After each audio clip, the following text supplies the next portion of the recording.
What's going on, everybody? Today we're going to talk about some pros and cons of the 2021 Toyota Tundra.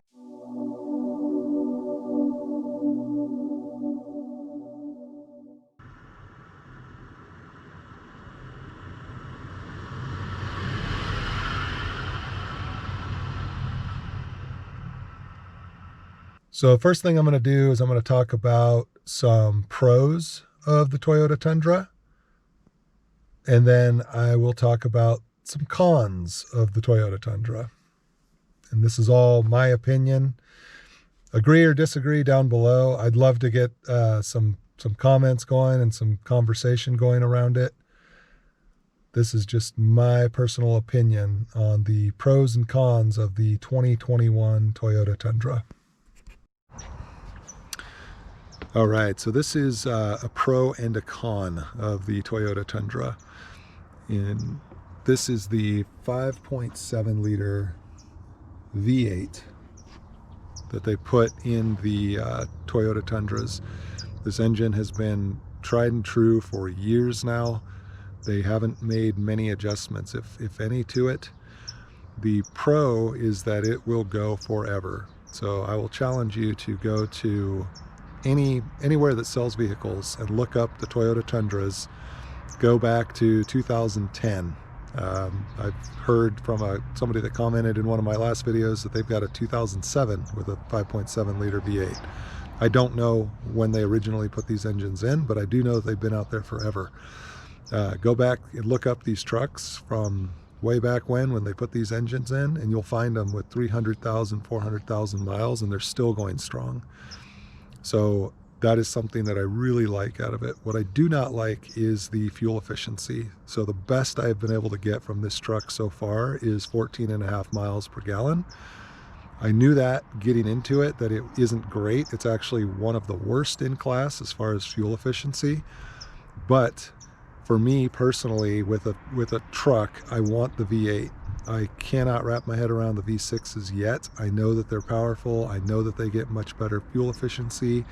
It's just something about those turbos. I'm not ready to drive out into the middle of absolutely nowhere and rely on an engine with turbos in it. When it's brand new, sure, give it 100,000 miles. At that point, I don't know. Those things, when they go out, they're incredibly expensive. So that's something that I took into consideration when I purchased this truck.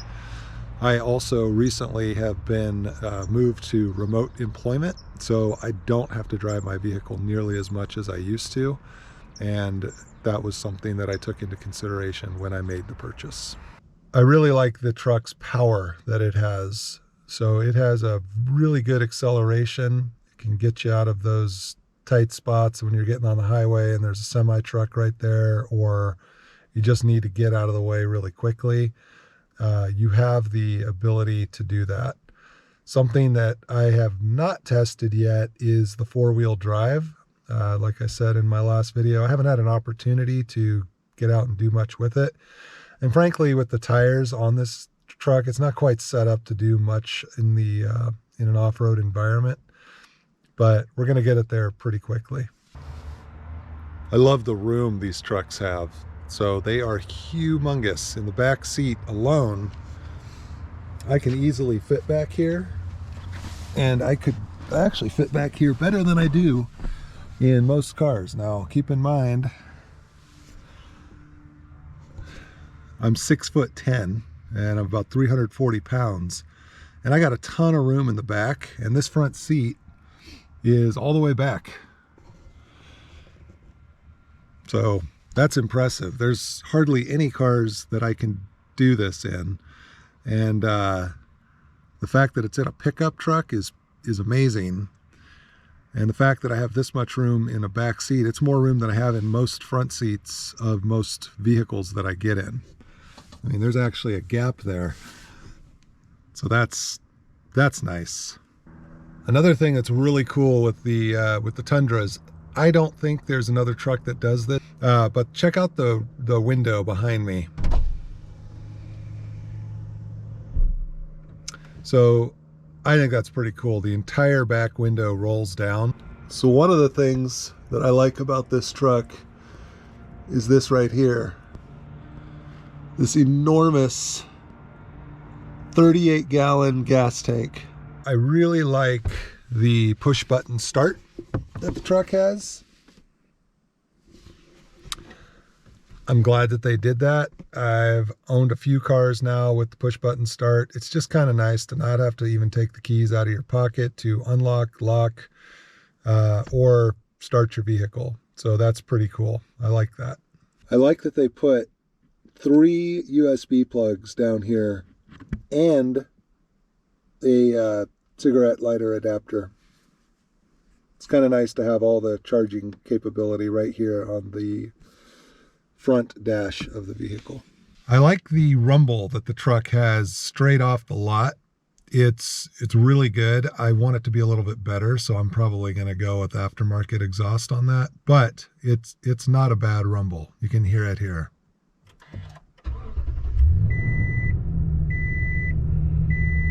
It does not require a hood support when you lift up the hood. I think this is the first vehicle that I've owned that's ever had this feature in it. So check this out.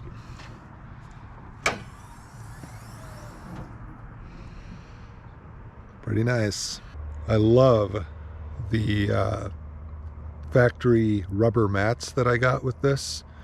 My truck came with 2 different sets of mats. So I got the TRD Sport mats, which is what this truck is. I took those out and they're going to remain brand new until the day comes that I may sell the truck. And then it came with the all-weather floor mats. So I've used WeatherTech before in a lot of vehicles, and they're great mats.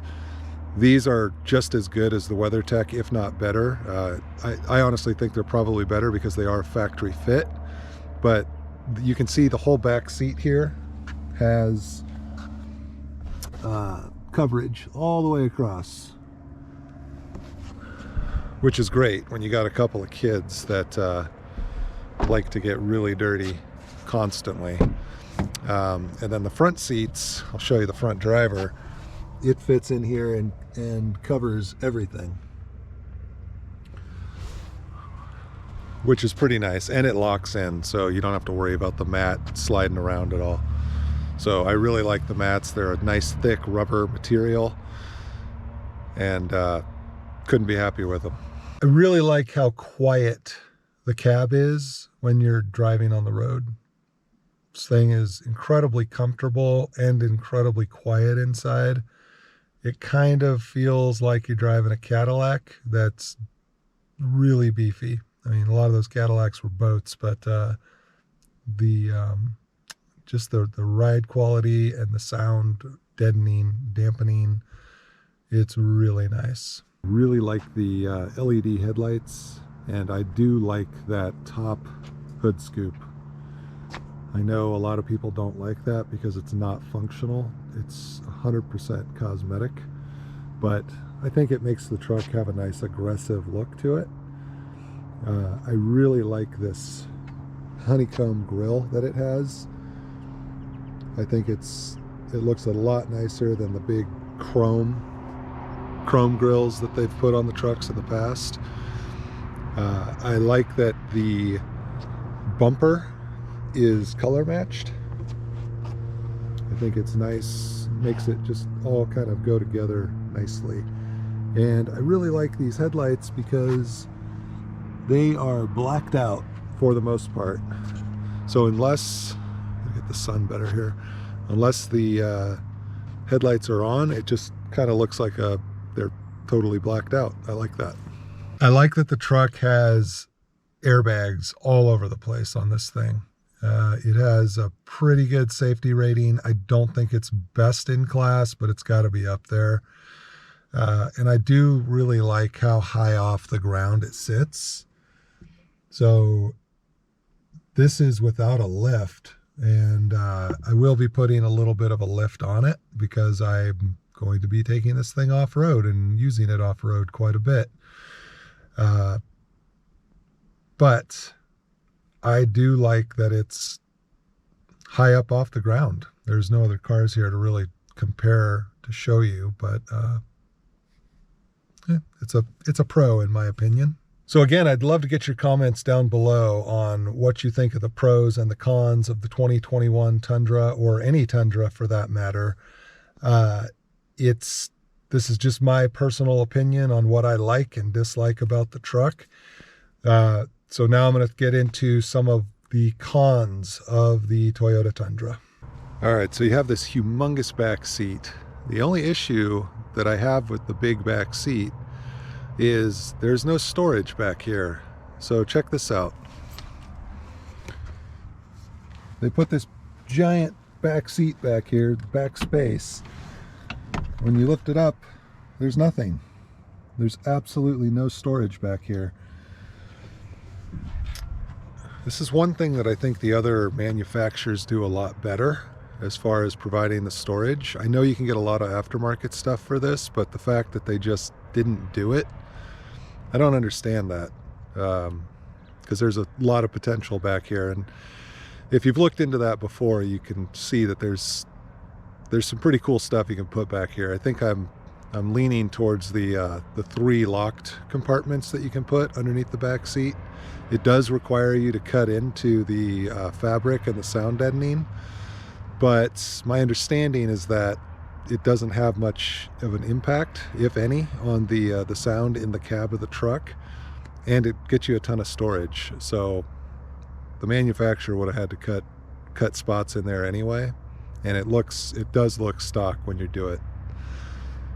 So that's something to think about. Talked a little bit about the storage in the back there, the lack of storage, I should say. The only storage that you really have in this truck is you've got your glove box, of course, and with the book and the first aid kit that it comes with, that's not giving you much more room for more storage. The other piece of storage that you can have is this gigantic thing in the center of the truck, and there is a ton of room in this thing. I will try and do a video one of these days about how much stuff you can actually fit in there, which is cool. I can fit a sweatshirt in there. I could fit, my wife puts her purse in there. You can fit quite a bit of stuff in there, but that's it. There is no other storage in the truck.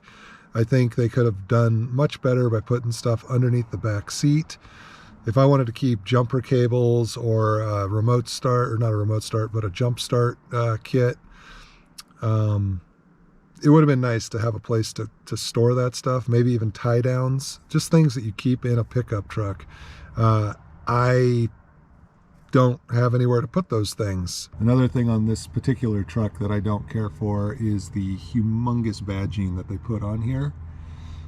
The badge itself isn't terrible, but I don't like that it's chrome, which is easy enough to fix, but that's just one thing that I got to point out that I don't care for. So I'm not a huge fan of the big 20-inch wheels that they put on this thing.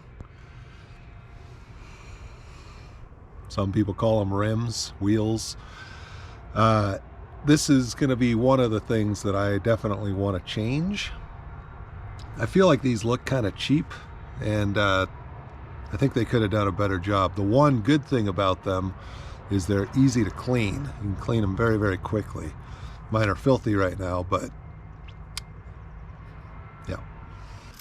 Okay, another thing I want to talk about with my truck that I don't love is the key fob. So what I don't like about the key fob specifically is, if you look at it here, there is not a remote start feature on that key fob. My understanding is that the TRD Pros do have a remote start. I did not buy the TRD Pro for multiple reasons, mainly because it would have been a big waste of money for me, because I'm going to be modifying this truck to my needs, and the TRD Pro would not have met those needs either. And I just didn't want to buy a bunch of things on the truck that I was going to have to get rid of. Now, you can remote start the truck with the app on your phone. So if you see on here, I've got this Toyota app. I'll log into it here. When you log in, you have an option there to remote start the vehicle. You can also lock and unlock your truck with the remote start. The worst part about this for me is this is a paid feature. So you get it for 1 year for free when you purchase the vehicle. After that, you've got to pay for it. I have no idea what it's going to cost, but I can tell you right now, unless this app changes a lot, I will not be paying for it. And the reason for that is I very often will go to start the truck, and when I click the button, I get an error message saying that it cannot connect to the vehicle. So I have to do it multiple times. And in the time I spend trying to get the stupid app to connect to the truck, I could have just walked out and started the truck myself. So that is something that I think is a fail on Toyota's part. Yes, I could have got the remote start with the TRD Pro. You can also get aftermarket. I just think it's something that should be included with a truck, especially when you're spending this kind of money on one. But yeah, that's a feature that I think could have been improved. So with my vehicles, I don't need a lot of bells and whistles, and that's one thing that I do like about this truck is it does not have a lot of bells and whistles. Having said that, I would like my car to be able to link up to my phone as soon as I get in the vehicle, and I want to be able to use my Google Maps or pull up whatever information I need to on my phone from my screen system here in the car. So one thing I don't like, and I have had this feature in much older cars, so I'm not sure in 2021 why we're still doing this. I think this is a miss for Toyota, big time. Every other truck out there that I'm aware of has this feature that I want, and that is wireless connectivity. Especially if I click on maps here, it tells me that my navigation app is not installed. It is installed, but what I think they mean by that is you haven't plugged it into the USB port down below that screen. That is one of the biggest frustrations that I have with this truck, is that I had to actually go and order a cord to hook up to my Android so it would connect. Like I said, I've had a Sony deck, and I think I've had a Kenwood deck that both connected wirelessly, and it was instant. When I got in the car, it was an instant connection. I could click maps on the screen, and I had my Google Maps pulled up, and then I could use voice navigation to get me wherever I needed to be. This will allow you to do the voice navigation, but you got to have it plugged into your phone first, which I think is completely unnecessary. All right, anybody that owns one of these newer Tundras, especially the Crew Max, I'd love to hear from you in the comments below. So these doors are humongous, and one of the things that I've noticed with this since I got it is, unless you slam this thing, like here, I'll show you. I've had these trucks before with the 4-door, and I never have had to shut them as hard, but if I shut this door here, it doesn't shut. So you got to actually kind of put some muscle behind it to shut it, which is fine, but my kids seem to not be able to shut the door all the way very often, so it's something I'm constantly having to check. When you go to lock the car, it sets off a little alarm for you to let you know that your doors aren't all shut.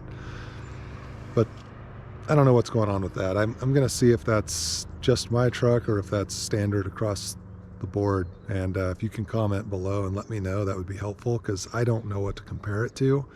I haven't had one of these Tundras with 4 doors on it before, so I'm curious if that's just common and we should just get in the habit of slamming or trying to slam the door. Maybe that's the fix. For all of you truck owners, this is another thing I would love for you to comment down below in. I have never had a vehicle with so many cup holders in it. I don't know what the deal is with this, or what their designers or engineers were thinking when they were coming up with this, but this truck has 13 cup holders. It has 7 in the front, 6 in the back.